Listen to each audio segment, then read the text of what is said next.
Kodi bidhaa unayotaka na bidi yako ya chini zaidi. Kwa mfano TV 16, kisha weka shilingi 20 tu kama idadi yako. Weka bidi yako pia kwenye www.quickbid.co.ke. Kumbuka, bidi ya chini zaidi ya kipekee ndiyo hununua. Quickbid, bidhaa bora kwa bei ya chini. This is where it all began. As the mother of broadcasting in Kenya, you can trust KBC to bring you authentic news and programs to your living room. Action. As KBC, we take pride in our unrivaled heritage as Kenya's trusted national broadcaster. Commanding over 92% digital television signal coverage of our country, 23 radio services that cut across our entire language spectrum, a national, regional and international digital presence backed by the most experienced and top-notch broadcast professionals in the industry. A very good evening to you. The new look Kenya Broadcasting Corporation is truly ahead of the pack. Turn to the mother of broadcasting in Kenya for stories that resonate with our identity, our aspirations as a people united in purpose.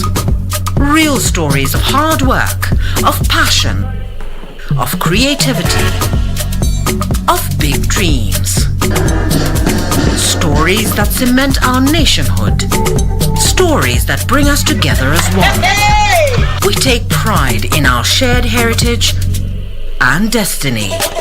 KBC, informing, educating and entertaining Kenyans as one nation.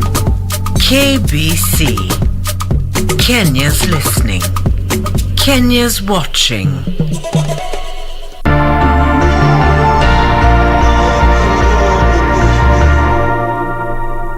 Kwa majina yangu naitwa Eric, ama unaweza niita Mogaka.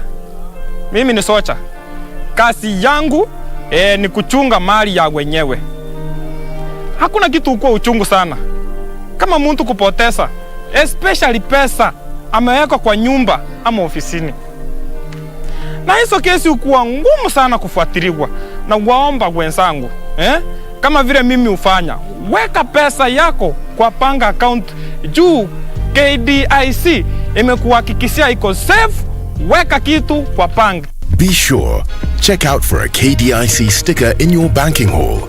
KDIC, protecting your deposits.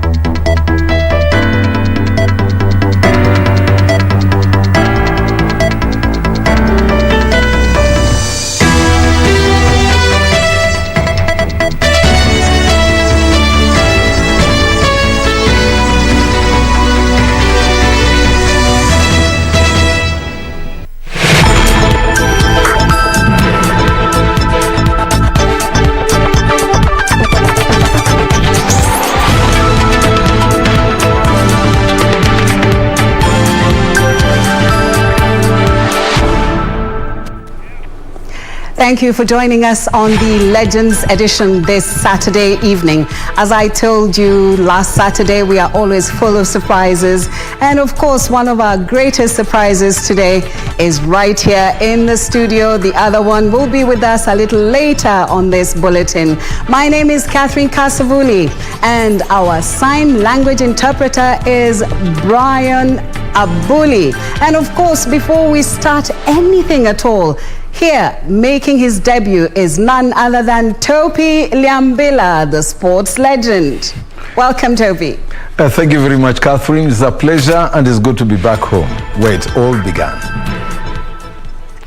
No. Well, it is the Olympic season, and of course we've just seen one small hitch take place. There's a lot of heat in Tokyo, and of course talking about the weather, and of course the bout with Nick that went down not too well, but we wake up and dust ourselves off and continue. Yeah, definitely, of course, because it's a beginning, and always they say it's not very bad, because Kenya, we last won an Olympic gold in 1988 in Seoul Olympics. So this time, there could be something more interesting. So Nick quite good. It was given 2 buys. So more on the sports edition. Well, that's it this evening. Oh my goodness, it's all hot, hot, hot, hot. And of course, we will be hosting Wilfred Kipkemboi Bungei, 2008 gold Olympic medalist in Beijing, China. He will be taking us through the Olympic fever. And now to the highlights.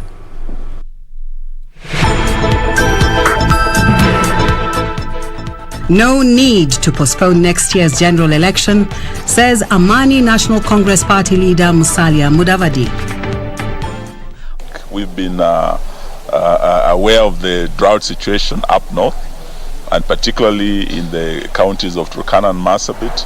Drought alert.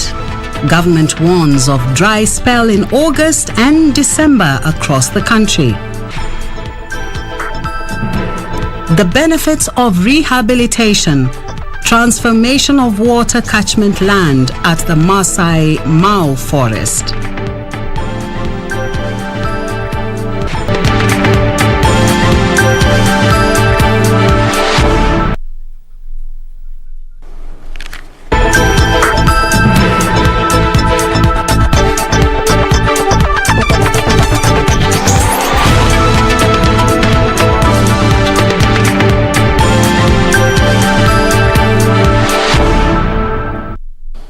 Thank you for joining us. My name is Catherine Kasavuli. Thank you so much for joining us on the Legends Edition on KBC Channel 1, the channel that gives you the most comprehensive news coverage. Welcome. Amani National Congress Party leader Musalia Mudavadi maintains there is no need to postpone next year's general election despite the advisory from the African Court on Human and People's Rights. Mudavadi saying that the Constitution is the supreme law of the country and a treaty or advisory from outside that cannot override the sovereignty of a country.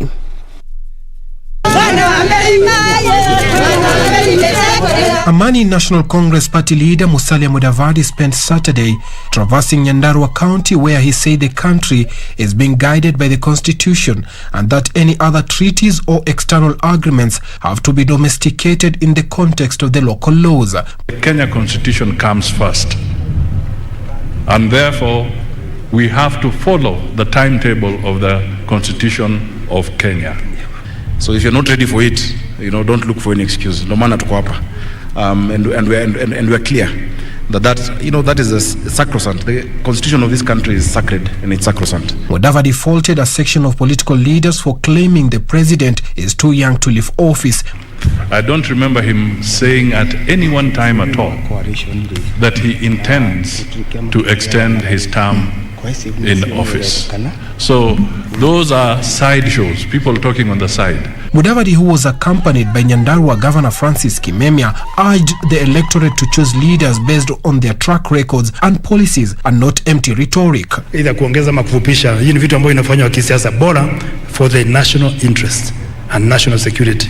Hiyo tu ndio vitu mbili ambayo inaweza kufanya kitu kama uchaguzi uweze kuongeza. This as Devolution Cabinet Secretary Eugene Wamalwa dismissed the bottom-up economic plan, saying the only way to go is to strengthen devolved units. There is no greater bottom-up approach kuliko devolution. Tuachilie pesa ije mashinani. Pesa ije huku Gede, watu wa Gede wenyewe wakae, wapange mipango yao from the bottom. Meanwhile, Agriculture Cabinet Secretary Peter Munya has said Mount Kenya will not accept to be divided between the East and the West, as it will lack the numbers to bargain at the national level. He said the region might find itself in the opposition if it splits. Tuwe united, tuwe kitu kimoja, tusigawanywe, tusikubali kugawanywa. Kwa sababu tukigawanywa, nguvu yetu katika serikali ijayo haitakuwako. Kama jimbo au eneo ya mlima tukae pamoja, yule yeyote awe ni Ruto awe ni nani akija, mazungumzo itakuwa ni straight. Wekelea hapa, sisi tunataka hii. Suleiman Yeri, Legends Edition. The ruling advisory opinion by the African Court on Human and people's rights that all member states of the African Union can postpone, elections due to the COVID-19 pandemic has been termed as a recipe for civil strife. According to constitutional lawyer Elias Mutuma, the ruling by the African Court will not take precedent as it contradicts our constitution. The court sitting in Arusha, Tanzania, ruled that the COVID-19 restrictions taken to prevent transmission of the deadly virus may affect the integrity of the electoral process. Ben Chumba reports. With nearly 24 countries having held or planning to hold national elections in 2021, a worrying surge in COVID-19 cases across African countries has prompted the African Court on Human and People's Rights to give its member countries the green light to push forward elections. According to the court, which sits in Arusha, Tanzania, restrictions on rights during the election period, such as the right of movement of candidates and voters to register among others, might affect the integrity of the electoral process. With Kenya set to hold her general elections in August 2022, constitutional lawyer Elias Mutuma says the ruling by the African Court contradicts our constitution. The Kenyan territory is governed only by the constitution and international law, in as far as they do not in any way contradict our constitution. So international law will not take precedence where it seems to conflict with the Kenyan law. According to Mutuma, the Kenyan constitution only envisages postponement of an election in rare circumstances and has to be approved by parliament. COVID-19 is not a state of emergency. It is not a state of war.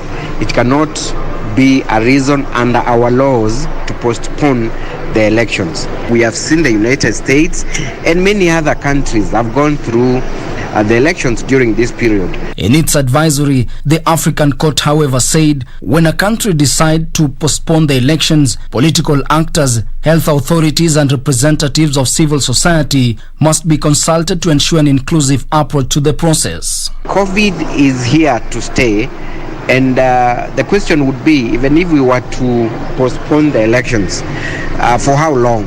When will COVID end? So that now that's the time we go for elections. So I do not think, in my opinion, that we can, buy that advisory opinion and use it as an excuse to postpone our elections.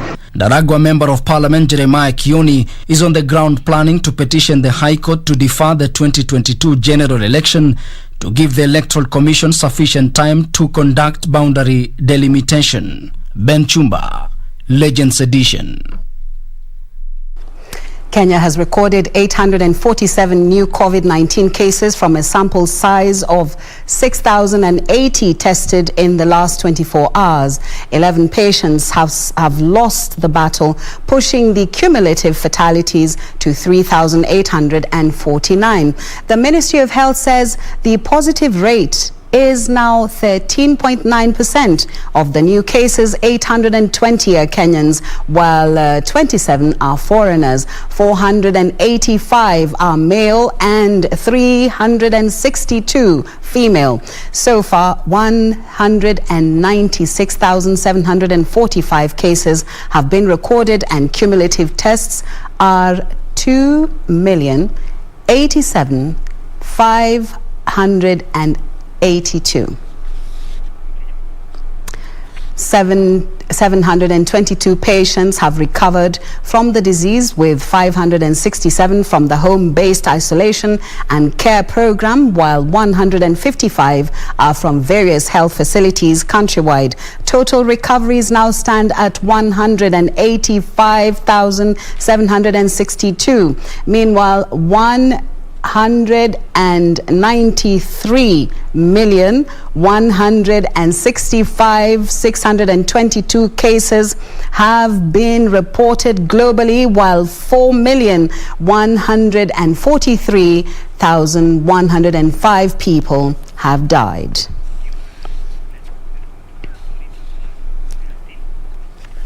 The government has issued a fresh drought alert between August and December across the country due to harsh weather conditions.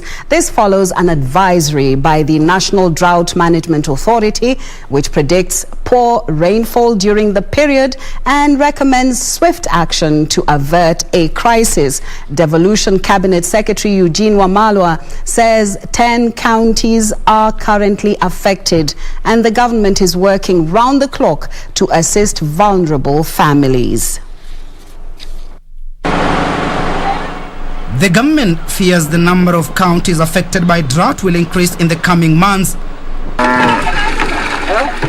Already 10 counties, namely Garissa, Isiolo, Kilifi, Mandera, Samburu, Tana River, Wajir, Lamu, Marsabit and Turkana are experiencing drought. According to Devolution Cabinet Secretary Eugene Wamalwa, the National Drought Management Authority has new data that indicates that the current drought situation could get worse between August and December. We've been aware of the drought situation up north, and particularly in the counties of Turkana and Marsabit.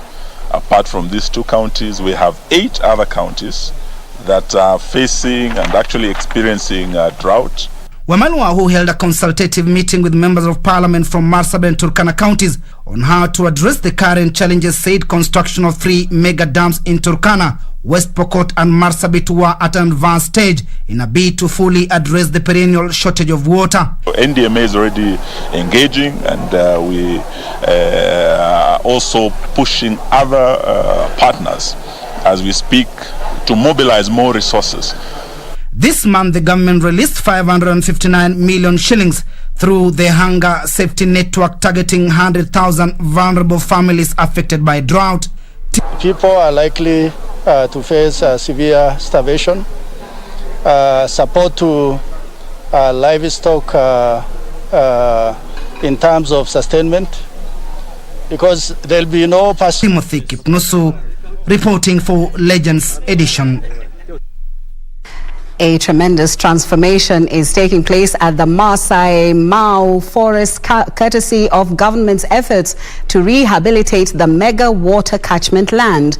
Conservationists in Mara confess that since the reduction of human activities at the forest through eviction of communities in the land in 2018, consistent rainfall patterns have been witnessed. As Purity Museo reports, these efforts have not only provided habitat for animals, but is also helping in mitigating climate change. The Maasai Mara Game Reserve.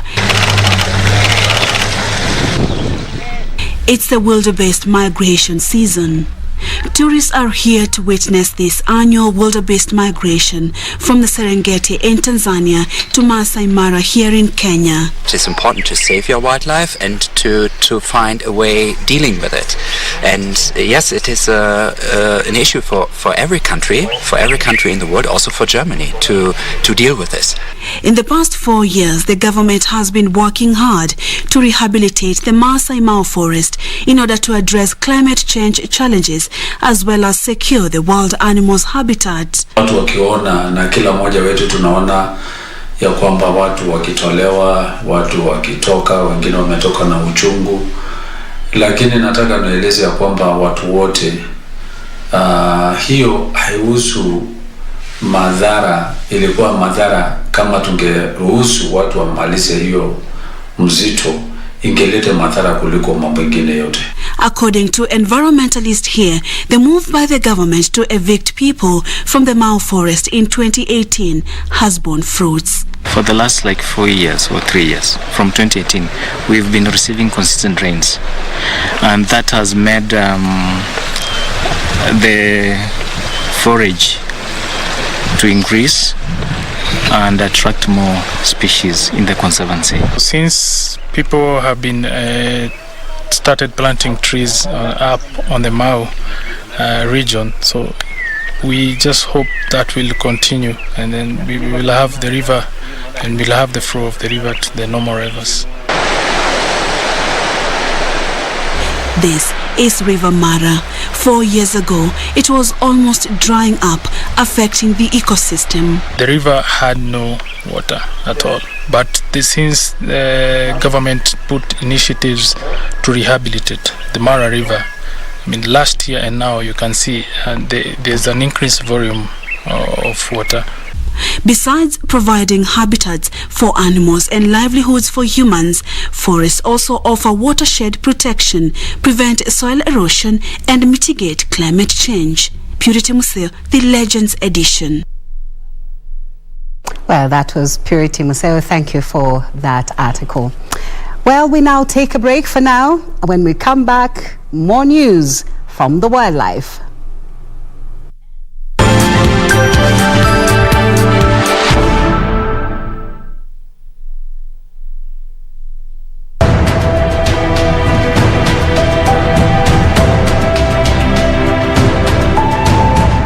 Ningetaka vile vile kuwaulizeni mkiwa hapo wakulima wote kwamba mufanye jitihadi ya kufunza watoto wetu namna ya ukulima.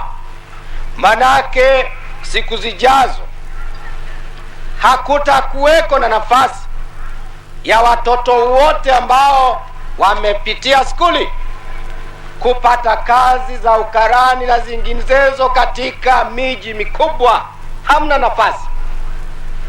Na wao, wazazi wao, ni lazima waanze sasa kuwafunza namna ya kutumia jembe.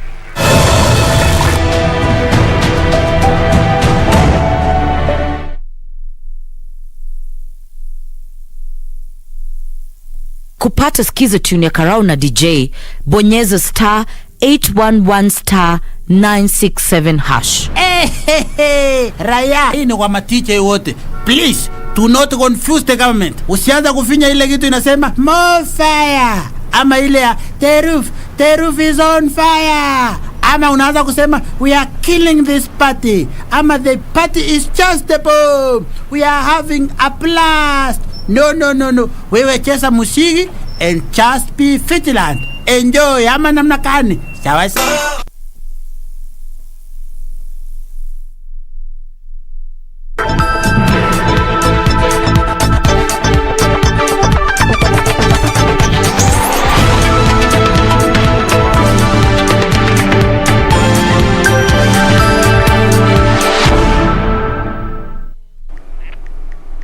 Welcome back. The government owes families of victims of human-wildlife conflicts at least 12 billion shillings in compensation. Tourism and Wildlife Cabinet Secretary Najib Balala says there has been a compensation backlog over the past 7 years and the government has only paid 2 billion shillings since 2018. Balala called on the Kenya Wildlife Service to prioritize compensation by seeking collaboration with partners to raise the money for victims and their families.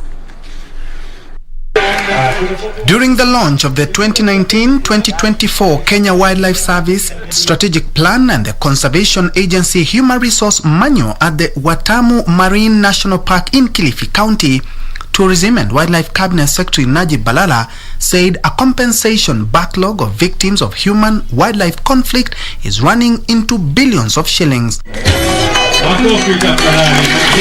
He, however, noted the issue of compensation was not only just a national agenda but an international one, as human-wildlife conflicts have far-reaching consequences. Na shida ambayo kubwa sasa tumeiona ni ile baina ya binadamu na wanyama pori, zile shida ambayo ni human-wildlife conflict. Na hiyo lazima iwe ni agenda ya kimataifa, si agenda ya Kenya peke yake, kwa sababu human-wildlife conflict inatuharibia uhusiano baina sisi na jamii. Balala called on the Kenya Wildlife Service to develop strategies of raising more funds in order to bridge deficits that have been occasioned by the COVID-19 pandemic. Government cannot fund us in everything, and it's not sustainable at the same time. So we need to be more innovative in how do we raise funds. KWS Director General Brigadier Retired John Migwi Waweru urged Kenyans to learn to live with the wild animals saying almost 65% of the animals live outside national parks and reserves. Asilimia 35 peke yake ndio wako ndani ya parks. Kwa hiyo wanyama wengi zaidi wako kati ya watu. Na lazima watu na wao waelewe kuwa hawa wanyama ni wetu. For Legends Edition, I'm Ben Troinju.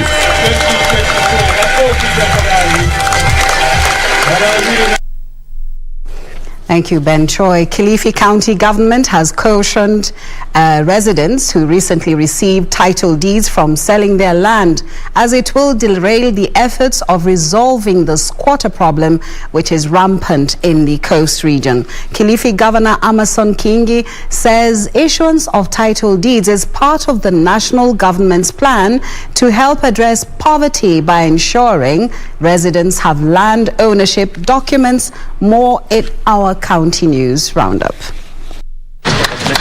Speaking in Malindi during the official handing over of 867 title deeds to residents of Muyeye, Komdomo and Kibokoni settlement, the county boss challenged the residents to use the documents to seek loans from financial institutions to uplift their living standards.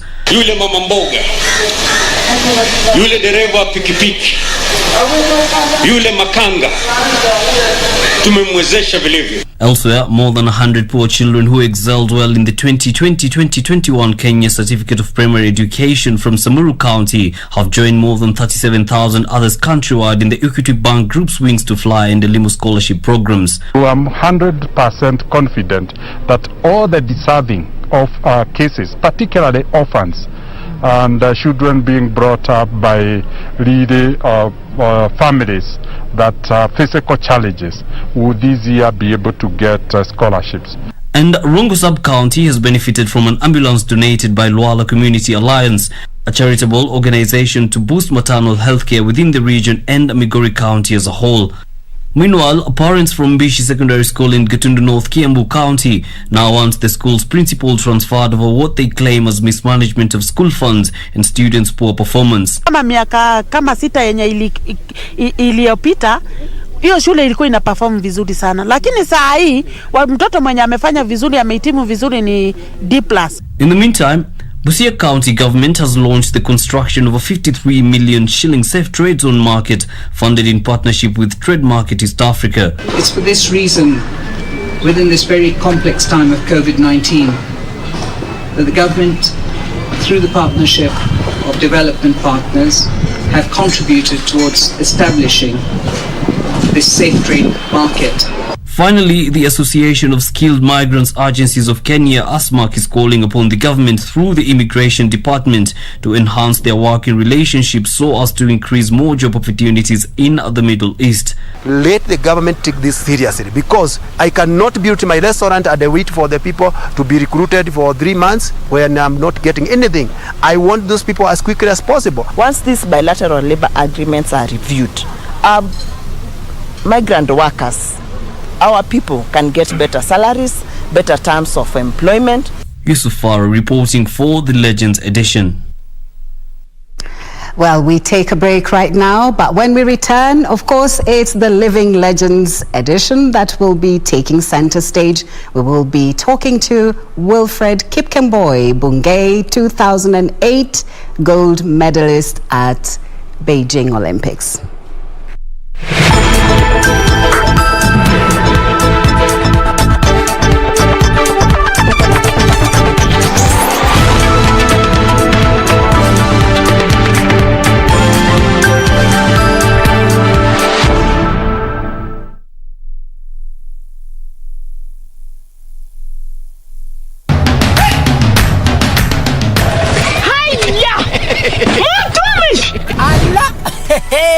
Nissan Serena ndio hii, na unaweza kuwa wewe ndio tunapikia simu. Kodi ya Nissan Serena ni NS, alafu kisha kwenye amount ni 50 bob. Hii Nissan Serena tunakupatia na shilingi 50. Kujiunga na QuickBid ni rahisi. Enda kwenye M-Pesa, bonyeza paybill, kisha weka business number 4032353. Kwenye account weka kodi ya bidhaa unayotaka na bid yako ya chini zaidi. Kwa mfano TV 16, kisha weka shilingi 20 tu kama idadi yako. Weka bid yako pia kwenye www.quickbid.co.ke. Kumbuka, bid ya chini zaidi ya kipekee ndio hununua. QuickBid, bidhaa bora kwa bei ya chini.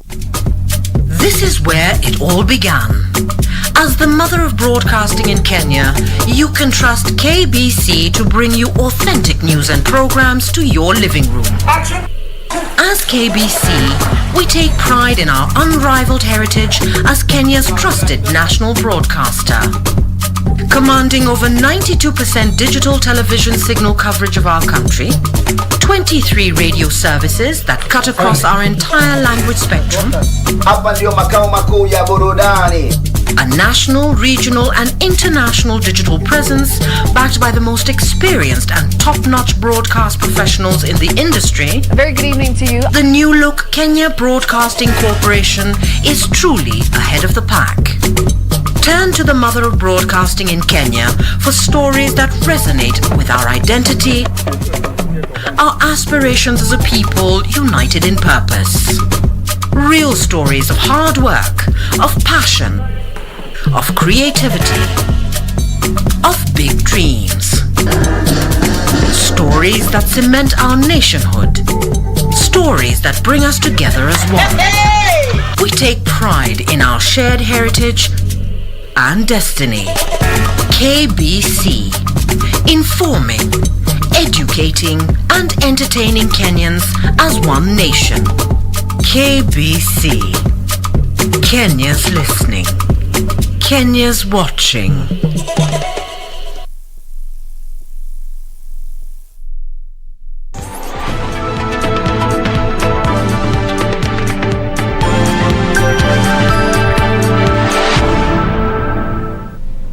Thank you for joining us on the Living Legends segment. Today we are looking at the Olympics and of course who else to walk us through this wonderful journey.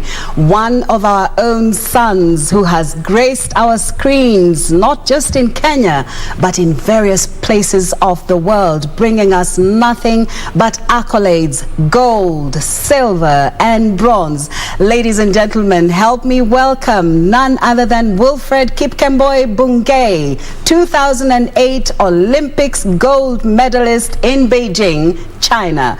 Welcome, Wilfred. Thank you so much, Catherine. I'm happy to be here. It's nice to have you.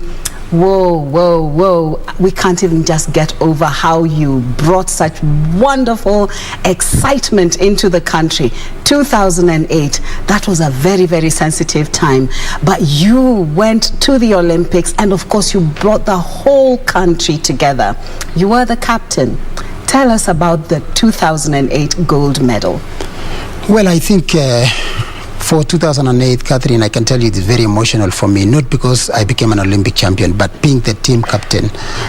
It reminds me that as soon as I won the games, every press conference that I went there was not about how did I win gold after so many years of trying, but it was how were we able to get more medals, because it was the biggest haul of medals before the Rio Olympics, that we had 6 gold medals, 4 silver medals, 4 silver, and therefore it was more, and everybody was like, what exactly happened, you know, how were you able to brought up? And that's why I said, and I've always said that, you know, the 2008 Olympic Games was very unique. This is one event that we had so many athletes then coming from different communities, and what I told people is that when you look at these athletes, when they were performing, when they were winning games and they were national anthem being sung there, the whole country was standing for that. You know, when I won, you know, all over, everybody in Kenya stood, not because I came from Kalenjin land.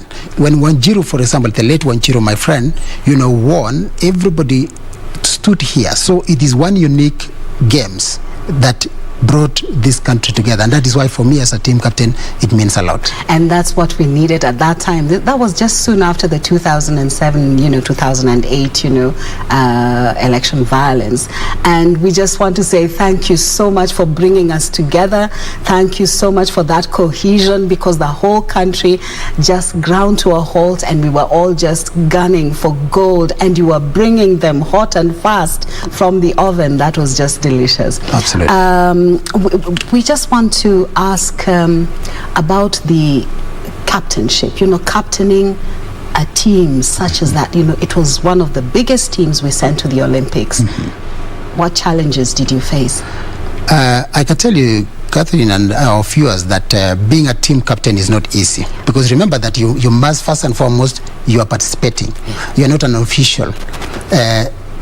You have a lot of focus in terms of the event that you are going to participate, but at the same time you have got to bring the whole athletes together. Remember that Olympics is the only event that brings valuable different fields meeting together, compared, for example, to World Championships in athletics, whereby it's only athletes and most of the time they know each other.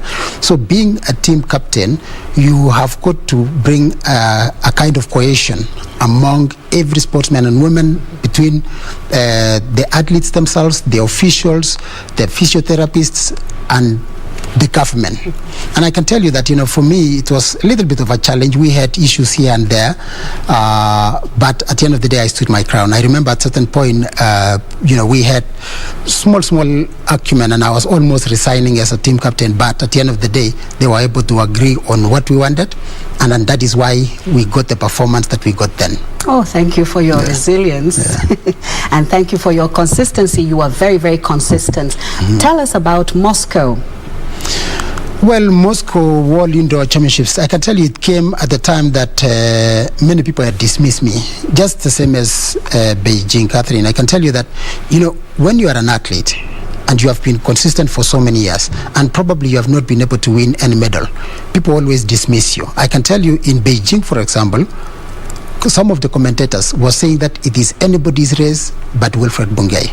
The reason why is because I went to Athens Olympics being a favorite. I was never beaten in any race, and people thought that I was going to win, but I finished a disappointing 5th. When I was going to Beijing, I remember that I ran the poorest time of my career, running 1:49, something that I didn't manage, and therefore I was starting there as an underdog. Number two, there was less pressure on myself, and that is something that brought it gave me a lot of confidence, because I was coming below the radar. Nobody knew what I was doing. Nobody didn't know what kind of training I had done, and at least I was able to. Same thing with Moscow, as you asked, that when I reached Moscow, I remember that I got a very bad cold, because then we arrived at negative 42 degrees. Starting from here in Kenya, and then you go there, it was so tough. And I remember I was almost cancelling the race. And my agent says, Wilfred, you know what? It's just a step at a time. So I ran the rounds. I was able to proceed, and then he said, well, you're still sick, but at the end of the day, you can still do something. We went to the semi-finals. Again, I qualified. And when I was in the finals, he told me, you have nothing to lose. So just run your race. Surprisingly, I won gold. Wonderful, wonderful. Now tell us about the indoor Olympics. A lot of Kenyans do not participate in indoor Olympics. Is it because it's claustrophobic or whatever? Because of course we have a lot of land. People just, do cross country. What's the challenge there? Well, I think first and foremost, Winter Games is purely on snow. And you can imagine that, most African countries, they have not been in any of those games. And therefore, they have a challenge. I believe that the day that we will have, during the Winter Games, for example, we have the things like the World Indoor Championships, because we have, like what I won in Moscow, for example, was a World Indoor Championships, but not the Olympics. And therefore, the moment we have the Winter Olympics, incorporating athletics as well, and these are the events that we can be able to do well, then I believe that as Kenyans, we will have a chance to be, in exception of Philip Poit, who was a skier. We have not had anyone else.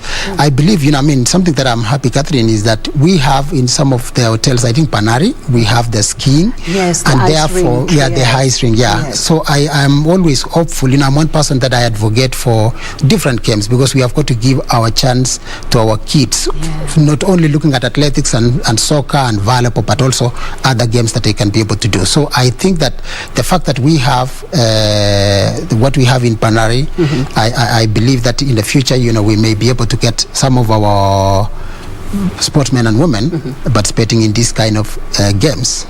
Edmonton, Canada. Yes. I was still young. I remember that, it was more of traveling then, because I think I had just graduated as a junior, because when I was a junior, I managed to win the silver medal in 1998. So I went to Canada, actually, as much as, of course, I was a very focused athlete throughout my career, but I remember that then when I ran the rounds, I was able to win my round. I went to the semis. I was able to do that. Then there is something that used to happen. The national coaches had to make decisions because it is all about sacrificing. One thing that I want to inform our viewers always is that when it comes to championships, it's not about individual. It's all for the country. Most of the time, unfortunately, in this country, we have allowed agents to come between our athletes, whereby they come there and they tell the athletes, you are the one to win. Another agent, because we are being managed by different agents as Kenyans, another agent will say it is you to win. So the teamwork always gets affected. And therefore, what I would like to see moving forward is our Kenyan athletes thinking more about their country, thinking more about the national anthem, because it means a lot. Yes. For Kenyans, it means a lot for the world.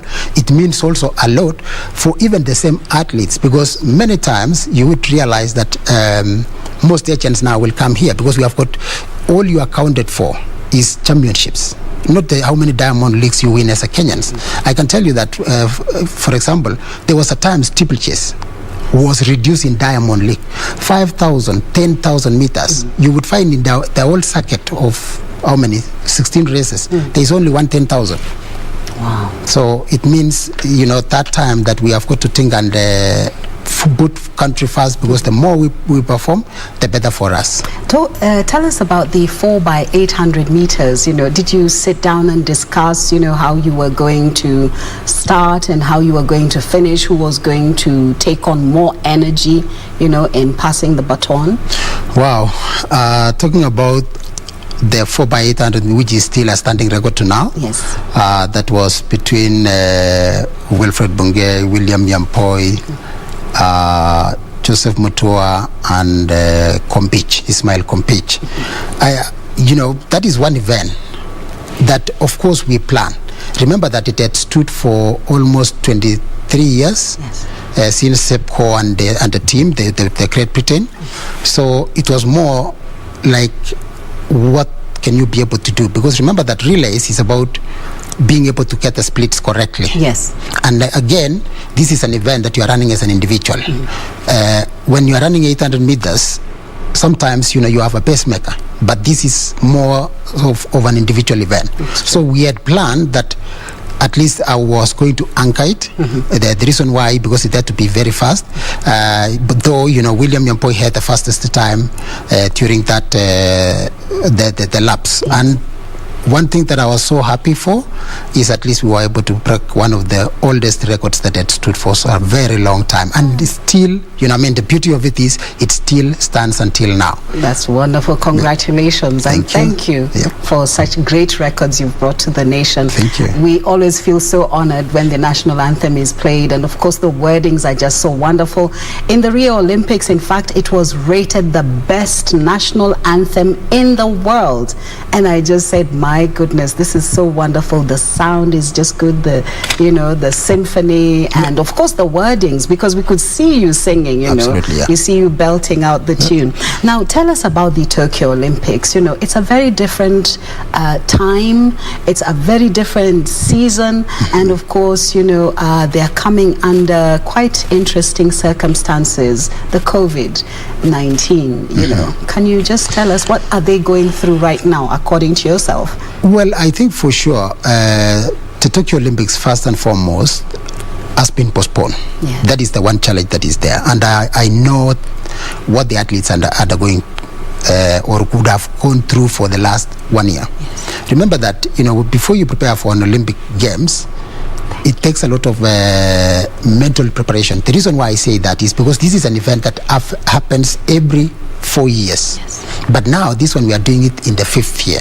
So one thing, there is a lot of challenges. But one thing that we do not forget is that every sportsman and woman around the world got the same effects. Yes. So in terms of the challenges that are there, every athlete is facing. Yes. However, our Kenyan athletes, we are used to not put in a bubble the way we had to do this time around, where these athletes were not allowed to go out once they were in the camp.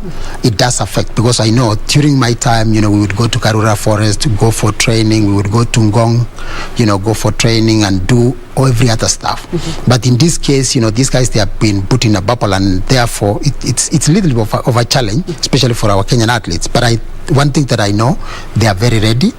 I watched the trials, and I see that, when you look at the times that they were able to run, it tells you that, we have a bigger chance of even maybe getting more medals than Rio, for example.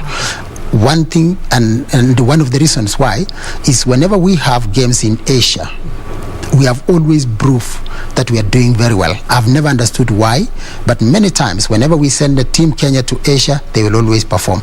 Watch even rugby, whenever they go to Asian countries, they will always perform compared to Europe and the US. Well, the Tokyo Olympics, of course, is very, very different, and we thank you that you have helped us walk through the processes that the Olympiads, go through. Now, I just want you to look at the camera behind me and just wish our Olympiads all the best. Give them a message. Thank you. For Team Kenya 2020 Olympics, mine is to just wish you all the very best.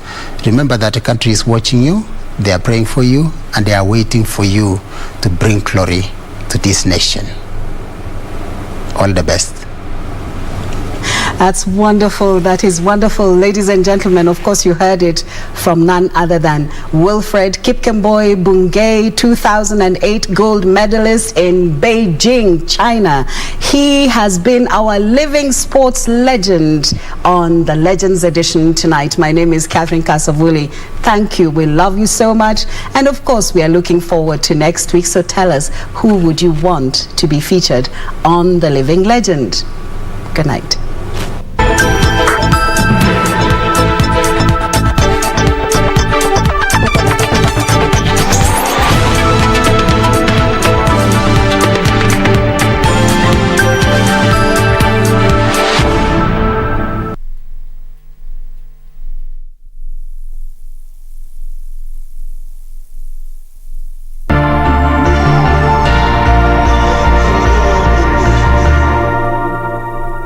Kwa majina yangu naitwa Eriki, ama unaweza niita Mogaka.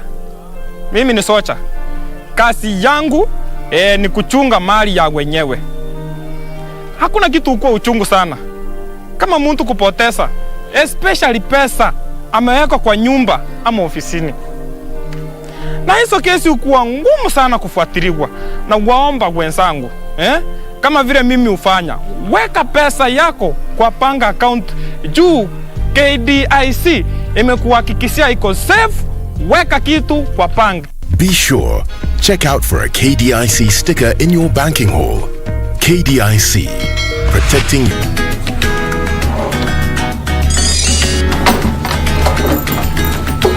Unafanya nini hapa? Nakuuliza unafanya nini hapa? Mimi ndio unauliza nafanya nini hapa? Mara ya tatu nakuuliza unafanya nini nyumbani kwangu? Yusuf amefukuzwa kwao. Timu ilizalishwa kule na mtoto gavana kule. Kabisa. Alafu tena unataka kurudi tena huko.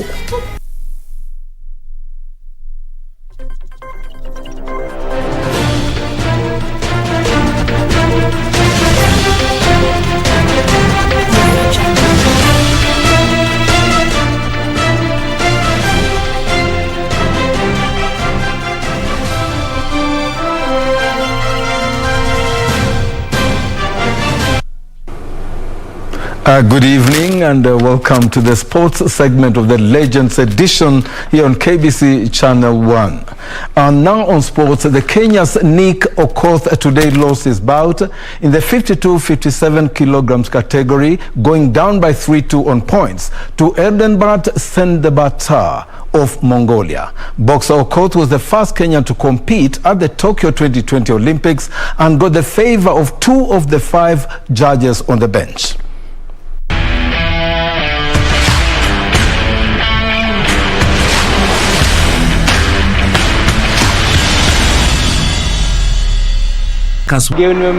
Display hii hapo pia imekuwa yani muonyesha sisi Kenya kuna mahali tunaenda na tunaelekea na hiyo boxing na kuna medal itapatikana. Lazima inatuvunja moyo kidogo, lakini lazima tuendelee, manake kuna wachezaji wengine ambao bado wako kwenye mashindano na lazima tuende tuwatayarishe vilivyo na tuwapatie moral, hata kama mwenzao ambaye ndio kapteni amepoteza, tuwaonyeshe kwamba bado nia yetu bado ni ile ile, kuwakilisha nchi yetu kwa njia inayofaa. Will begin their Olympic medal hunt tomorrow against host Japan. Head coach Paul Bitok believes that the use of statistics for the first time by the Kenyans could be an added advantage as the team makes a return to the Olympic Games after 17 years. Bitok also was happy that the preparation had gone well for the team that has been training in Japan for 15 days. Malkia strikers left the country earlier this month and headed to Kurume, where they trained under a team of Kenyan and Brazilian coaches before finally landing in Tokyo. After their match against Japan tomorrow, Kenya will face South Korea on Tuesday, then play Serbia, Dominican Republic and Brazil. We are very proud of our heritage, that when we dress up according to our heritage, that we have a sprint in our legs and feet, and that the rest of the world needs to see that sprint. And so we came out with confidence, happy, and it showed. And I think that everybody looked wonderful. The ladies looked amazing. The men looked, really, very, very, very good.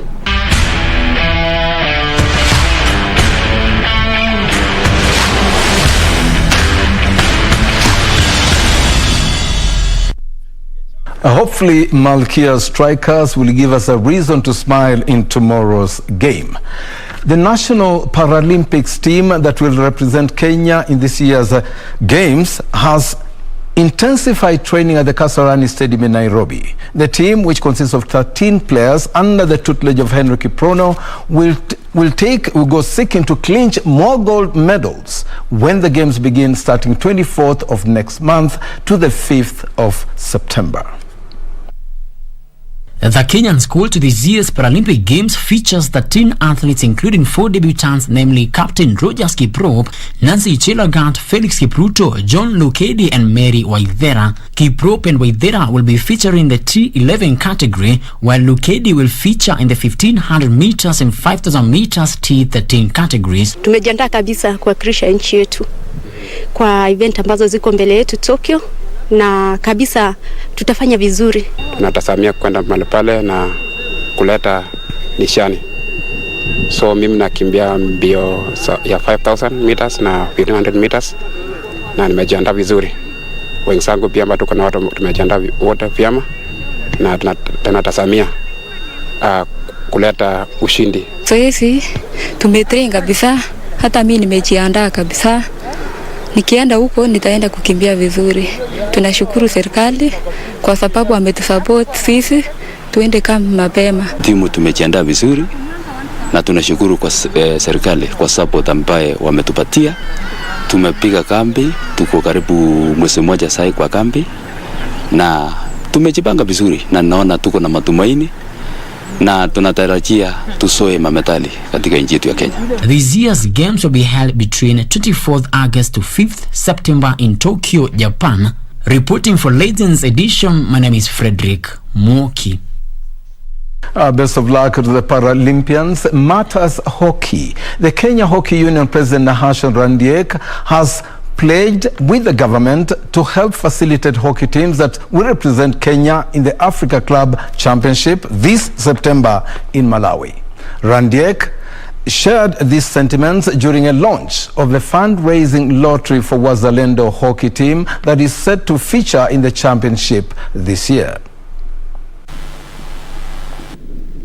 Thanking all of you for making time in a highly anticipated in this country is that the ministry never supports clubs. They support national teams. I don't know how we are going to come out of that policy. It's like a silent policy. It's written nowhere, but it's like I've only seen the ministry support football clubs, but not other disciplines. So it is something they should reconsider. Collection has not been easy. As at now, we can say that we are basically at about 20% of what we actually expected to collect to be able to help us prepare the team and take it to the tournament. A team of 12 men and 12 ladies will be selected to represent the country in the Villa Mercedes Cesto Bowl Championship that will be held in Argentina in November. According to Cesto Bowl Federation of Kenya President Lawrence Adera, the trials to select the team will be held in Mombasa from 3rd to the 5th of next month. Cesto Bowl is a sport similar to netball, which originated in Argentina in the late 19th century but was introduced in Kenya just last month.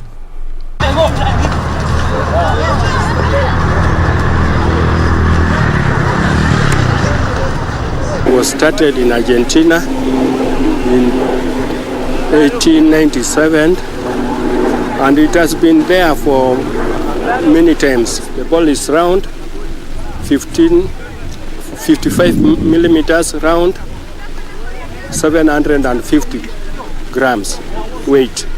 The ball is not bouncing and you pass the ball through hand to hand. When you score from the center line, that is like 3 marks. And when you score near the goal post, it's like 1 mark. And when you score from the penalty line, it's like 2 marks.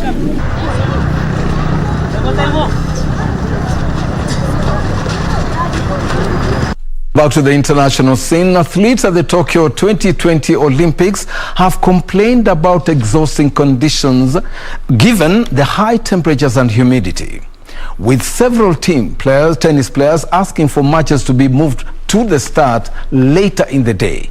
Despite the heat, China won their first gold medal of the Games, and host Japan also claimed their first gold on the sweltering heat in the day in Tokyo. Athletes have complained about exhausting conditions given the combination of high temperatures and humidity at the Tokyo 2020 Olympics. China's traditional early dominance of the medal table endured, with Yang Qian winning the first available gold in the women's 10-meter air rifle final. Shortly afterwards, Hu Zihui celebrated victory in the women's 49 kilograms weightlifting with a combined score of 210, breaking the Olympic record. Novak Djokovic made a good start as he continues his bid for the Golden Slam, but became the second player to question the scheduling of matches after Russian Daniil Medvedev suggested a later start time would make conditions more bearable. More than 8 gold medals have already been won in those conditions after the first day of the Games in Tokyo.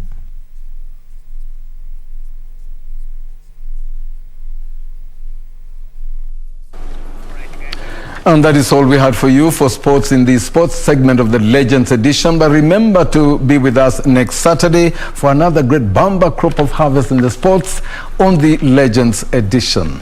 Catherine. Well, thank you, Topi. That was a wonderful debut, and welcome back home. Welcome back home. This is where you started. Oh, yeah, it all started here, didn't it? Yes, and I also very started and here. you also started here. And we are back. And we shall have another day, of course, to talk about how I actually entered broadcasting. You know, it was courtesy of you. I don't know if you can remember. Yes. Now Bungei, a great guy. Oh, wonderful fellow. I just enjoyed that engagement with him on the Legends, Living Legends. He's an amazing gentleman, you know. Very interesting. He was running, and of course with his glasses still. He had his textbook glasses on his head. Very interesting guy, and you know, yes. He was a very versatile captain in 2008. And in spite of we won so many gold medals, remember? I know. In 2008, and I think he's also very positive. Yes. But I wonder how many of the living legends are out there. I bet there must be very many. Oh, I think we need to go and get them onto the show. Yeah, Living Legends. Oh, to be so beautiful. Ladies and gentlemen, that's all we have time for this evening. Our sign language interpreter has been Brian Abuli, and my name is Catherine Kasavuli, and of course he has been debuting today. He is Topi Liambila, so we welcome him onto the show. Do have a wonderful evening. Enjoy the rest of your weekend, and God bless. My pleasure.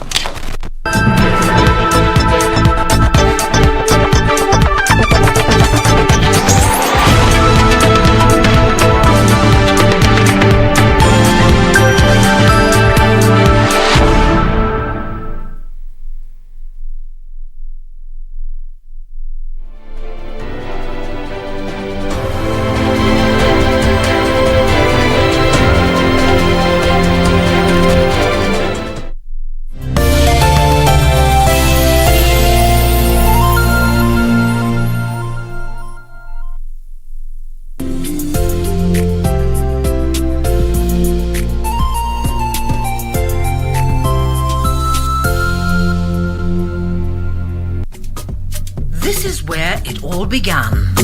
As the mother of broadcasting in Kenya, you can trust KBC to bring you authentic news and programs to your living room. As KBC, we take pride in our unrivaled heritage as Kenya's trusted national broadcaster.